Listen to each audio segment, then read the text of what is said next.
So, I just drove up here from a little bit of a hick town up north known as Morris, Pennsylvania. Don't suppose any of you have heard of it. I'm surprised. Well, up there, I work at a gas station. I know I'm very successful right now.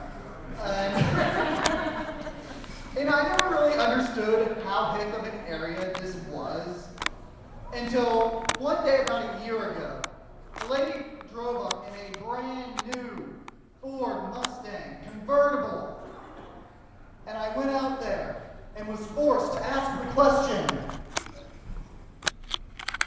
what's with the goat?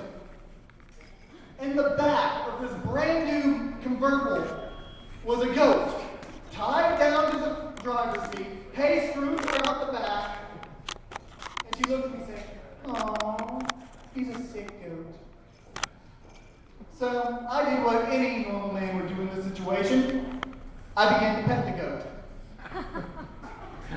And I was scratching its muzzle, scratching under its chin. And I say, "What's wrong with the goat?" And she looks at me and she says, "We have to put him down. He has rabies." Why are you letting me pet the goat with rabies? This is an animal that's kind of known for biting with a disease that, guess what? Spread through biting. And wherever I live, there's a lot of woods. I mean, it's forested area everywhere. And I was walking through the woods one day, and around the time that I decided it's probably about time for me to get back, start heading back, I felt a weight jump onto my shoulder. Now, I would later find out that a squirrel had jumped on me. Had I been Snow White, a beautiful moment straight from the heart of Disney. Unfortunately, I'm Christopher Ray. So the reaction was closer to, "Oh, what is it? Get off me! Get off me! Oh, what is it?" Eventually, I flung the squirrel through the air and hit a tree and promptly ran up to it. And this was easily the most dramatic time in my life. Not because of the squirrel attack itself, but because of the afterthought of, man, I look weak enough that a 3-pound mammal thought it could take me.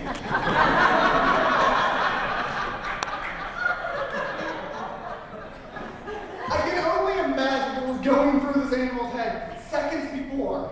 It's right up there with its buddies, Clyde. "Hey, Clyde, see that guy there?" "Yeah." "He's going down."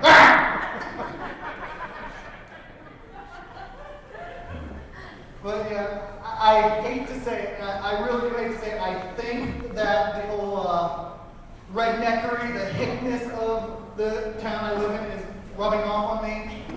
The first time I ever came up to the city alone, 4th of July, I came up at 4 o'clock in the afternoon to visit a few friends of mine.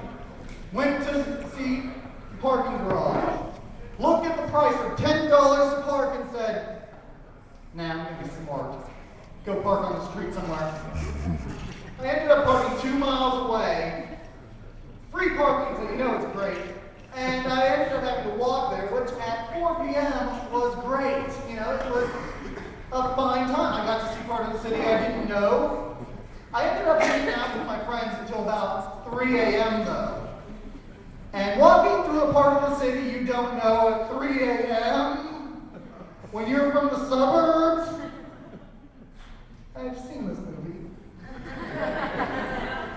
I get about a block away from my car. I just got around the building. And that's when I see it. A dark alleyway. And what I should have thought was, danger, danger, danger, Will Robinson. Instead, what I thought was, shortcut! The first thing I did was dash into the alley. And so now, before, had I been mugged, I'd had witnesses. Now I'm very, very alone.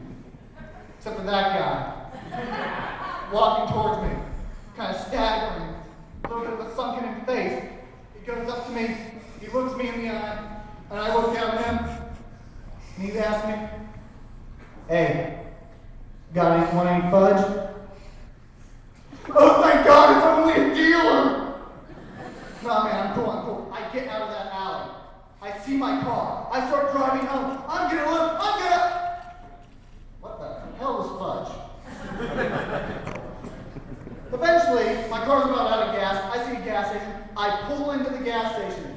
And at the convenience store, there's a cop. So I walk up to the cop. I tell him my story, and I say, "What is fudge? Was he actually offering me fudge? Did I want some fudge?"